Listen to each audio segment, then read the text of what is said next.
Diriwayatkan annahu sallallahu alaihi wasallam qala 'allamani Jibrilu dawa'an la ahtaju ma'ahu ila dawa'in wala tabibin. Kata Nabi, Jibril mengajariku satu obat yang luar biasa sampai nggak perlu lagi kita kepada dokter atau obat yang lain. Oh, diceritakan mengenai ini pernah ini sudah hanya sekarang saja muncul lagi karena ada kasus corona ini. Kita pernah buka bertanya-tanya tentang ini beberapa waktu sudah lama. Ini riwayat-riwayat semacam ini kita harus waspada. Kalau kita menisbatkan kepada baginda Nabi harus ada tanggung jawab. Kalau memang kita tidak mengerti, tidak ada hukuman. Tapi setelah mengerti nggak boleh. Kita harus mengatakan sebagaimana yang diketahuinya. Kita bertanya kepada ahlinya.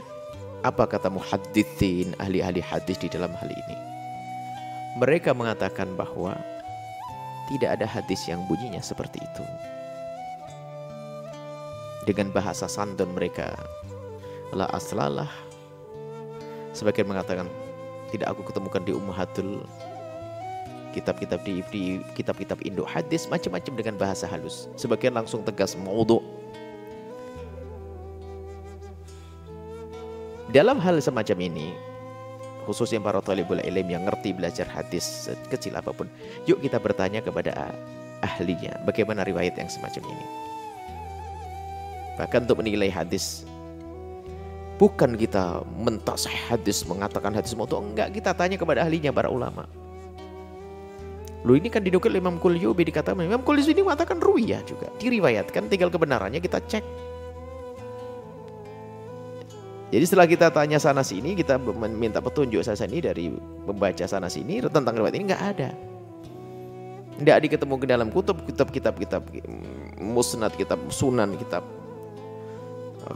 sahih, semuanya nggak ada. Jadi kitab-kitab hadis nggak ada.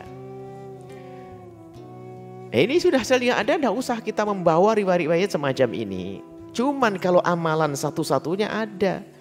Misalnya kalau baca Fatihah ini adalah untuk pengobatan, ada.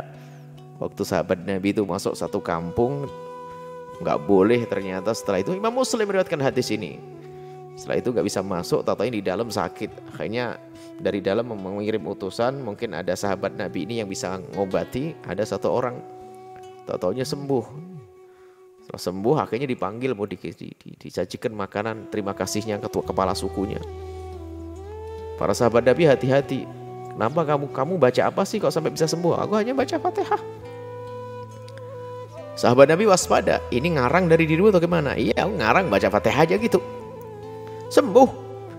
Disampaikan kepada Nabi, ma'alimta innaha ruqyah. Itulah ruqyah, pengobatan dengan baca Al-Fatihah. Makanya kalau pengen sembuh Fatihah, itu benar. Jadi baca Fatihah benar. Hadisnya ini bukan hadis tadi ruya allamani Jibril kata-kata, ini bukan begitu. Tapi kalau kita misalnya kita nyuruh, kalau pengen diberi kesempatan Allah, orang awam nggak usah pakai riwayat-riwayat, baca Fatihah. Nabi pernah disengat kala jengking, baca qul a'udzu falaq, qul a'udzu binnas, sama baca ayat kursi, ada. Kalau begitu benar, satu-satu begitu. Atau langsung kasih amalan, baca qul huwallahu falaq binnas, ayat kursi. Maka itu disayang. Tapi kalau kita menyusun an Jibril kata-kata, nah ini kalau tidak ada riwayatnya nggak boleh. Sama seandainya Anda membuat satu sholawat Nabi, kemudian menyuruh kepada santri, ya tolong anakku baca ini ya 11 kali, 12 kali ya, minta semoga Allah memberikan kesembuhan, sah-sah saja. Mau baca sholawat kok. Tapi kalau berkata, qala Rasulullah, Nabi bersabda, barang saya membaca sholawat saya ini, wah ini ngarang namanya. Nggak boleh kok Nabi. Jadi amalan-amalan membaca ayat kursi, tadi baca apa tadi? Terus kita ta'arud kepada ta'arud itu menghadangkan diri di air hujan, di awal-awal hujan, itu sunnah, Nabi melakukan, Nabi senang. Jadi ada hujan, nanti kita membuka tangan kita, asalkan tidak sampai buka aurat, sunnah, Nabi melakukannya. Itu masalah air hujan, ada dalilnya ini. Masalah ayat kursi ada dalilnya, qul huwallahu ahad ada dalilnya. Tapi kan dalil yang macam-macam. Sehingga kalau kita mengatakan amalkan ini selesai. Tapi kalau sudah mengatakan direntet dalam bentuk kayak qala Rasulullah kayak begini panjang begini, para ulama hadis mengatakan nggak ada di sini, nggak ada riwayat semacam ini. Nah ini mohon bagi siapapun yang biasa mengamalkannya ya amalkan yang sudah jelas. Misalnya di kitab yang Anda sudah akrab dengannya, dalam kitab Riyadhus Shalihin sudah ada. Azkarnya, azkar Imam Nawawi sudah ada zikir-zikir situ. Amalan-amalan yang jelas. Loh, ini kan di kitab. Ada kitab biarpun ditulis oleh ulama disebutkan dalam kitabnya, tidak semua yang dihadirkan para ulama dalam kitabnya itu adalah hadis yang sahih. Orang yang datang yang setelahnya itu nanti yang menjelaskan ada hadis ini yang palsu. Hadis yang tidak baik, hadis yang lemah, dhaif, bahkan ada yang palsu itu yang datang orang yang setelahnya.